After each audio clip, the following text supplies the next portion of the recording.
Assalamualaikum warahmatullahi wabarakatuh. Izin memperkenalkan diri, nama saya Ratna Juwita, NPM 1911100383 dari kelas A semester 3 jurusan PGMI, di mana dengan mata kuliah Filsafat Pendidikan Islam. Dosen pengampu Ridho Agung Juantara MPD. Di sini saya akan menjelaskan tentang 9 aliran-aliran filsafat pendidikan Islam.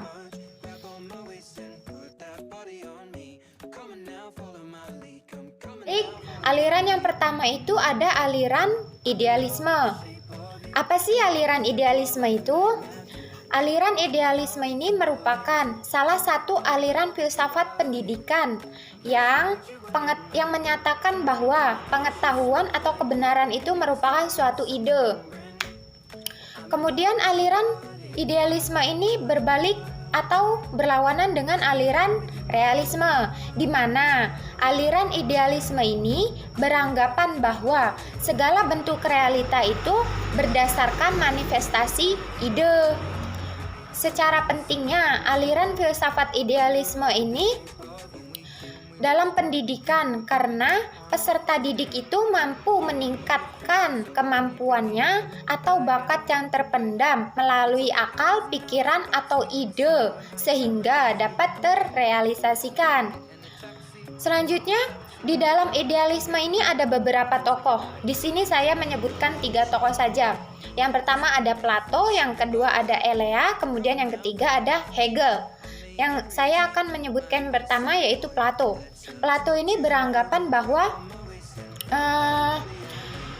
ia itu beranggapan bahwa konsep ilmu pengetahuan itu terbagi menjadi 2. Yang pertama itu ada indrawi, kemudian yang kedua ada kejiwaan, di mana indrawi ini memiliki sifat yang tidak tetap atau bisa dikatakan ia dapat berubah-ubah.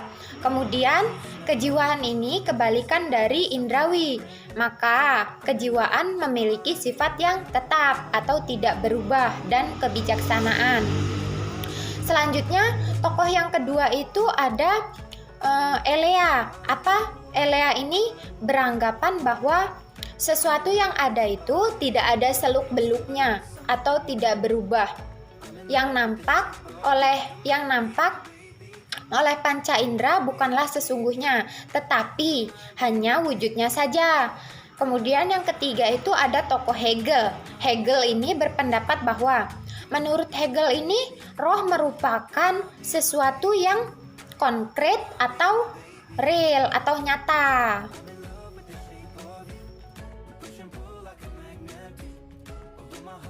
Yang kedua itu ada aliran realisme. Tadi kan yang pertama aliran idealisme, kemudian yang kedua aliran realisme. Aliran realisme ini adalah pandangan bahwa objek-objek indera adalah real dan berada sendiri tanpa disandarkan kepada pengetahuan lain dan kesadaran akal. Contohnya seperti bunga mawar yang harumnya merangsang hidung, sungguh nyata bertengger di ranting pohon di taman bunga. Dari pernyataan tersebut merupakan salah satu contoh dari aliran realisme, karena nyata dan bukan hayalan, karena tampak dan dapat dicium oleh hidung.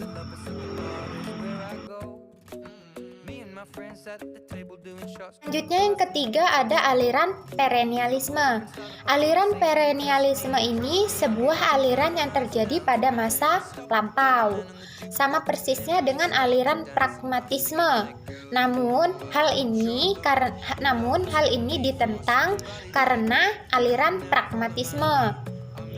Dalam dunia pendidikan, aliran perennialisme ini merupakan suatu proses pengembalian pembelajaran pada masa lampau agar peserta didik ini mampu menerapkan atau mengaplikasikannya pada masa pembelajaran saat ini.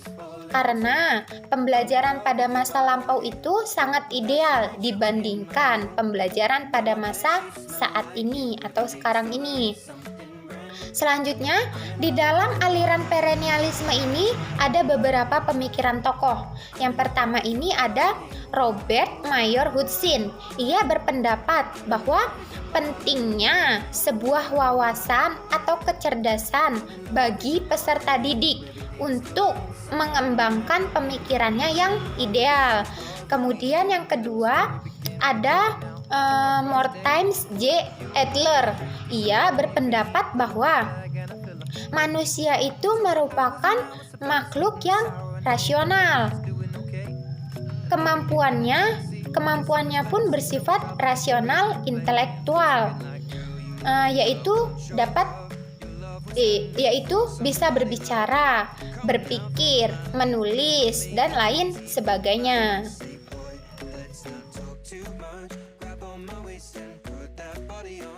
Selanjutnya, yang keempat ini ada aliran eksistensialisme. Aliran eksistensialisme ini aliran filsafat yang pengetahuannya berpusat pada diri manusia, yaitu individual bertanggung jawab atas kemauannya sendiri tanpa memikirkan secara mendalam tentang sesuatu, baik yang benar ataupun yang tidak benar.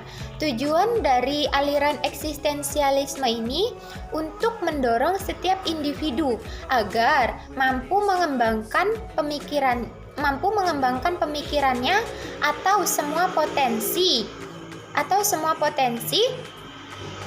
dalam pemenuhan diri komprehensif dalam suatu bentuk kehidupan.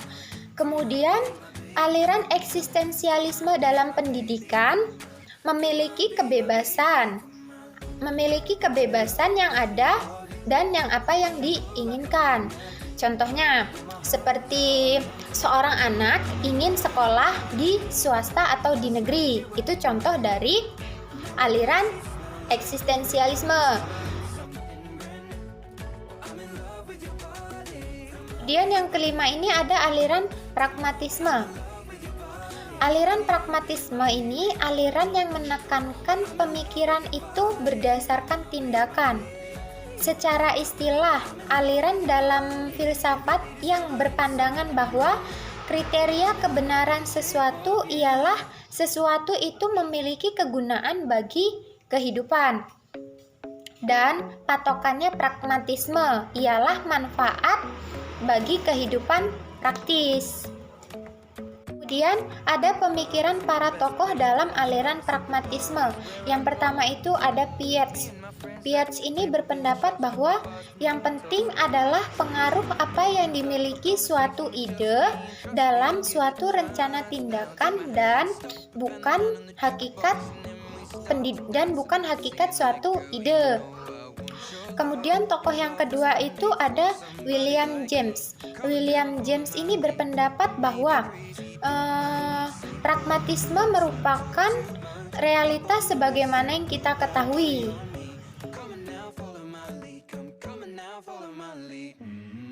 Selanjutnya yang keenam itu ada aliran sosialisme.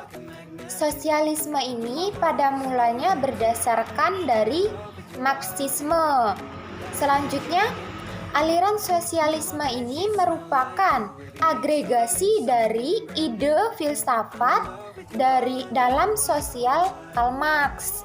Selanjutnya, aliran filsafat ini terdapat di berbagai bagian dunia saat ini.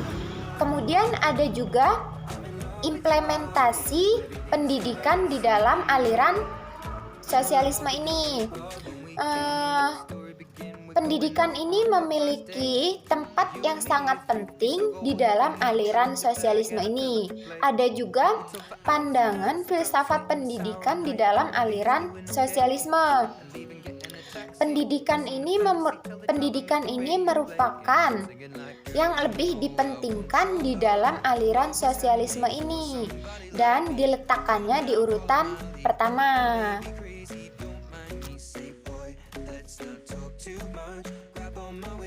Selanjutnya aliran yang ketujuh itu ada aliran progresivisme.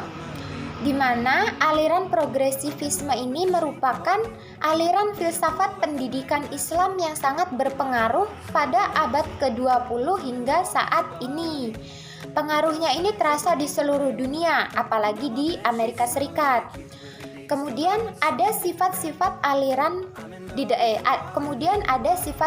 di dalam aliran progresivisme ini, dikelompokkan menjadi dua. Ada sifat-sifat yang negatif, kemudian ada juga sifat-sifat yang positif. Ini dikatakan sifat negatif karena aliran progresivisme ini menolak adanya absolutisme dan otoritarisme dalam segala bentuk, seperti atau misalnya terdapat di dalam agama, politik, etika, ataupun epistemologi. Kemudian ini dikatakan positif karena aliran progresivisme ini menaruh kepercayaan terhadap kekuatan alamiah manusia. Kekuatan ini diwarisi oleh manusia dari alam sejak lahir. Kemudian ada ciri utama di dalam aliran progresivisme ini tercermin pada yang pertama ada pendidikan dalam kebudayaan liberal. Yang kedua ada menjadi pelopor pembaharuan ide-ide lama menuju asas-asas baru menyongsong kebudayaan dan zaman baru. Kemudian yang terakhir peralihan menuju kebudayaan baru. Selanjutnya ada juga implementasi progresivisme di dalam pendidikan. Di dalam aliran progresivisme ini kurang menyetujui adanya pendidikan yang bercorak otoriter. Kemudian ada juga pandangan filsafat pendidikan Islam terhadap progresivisme.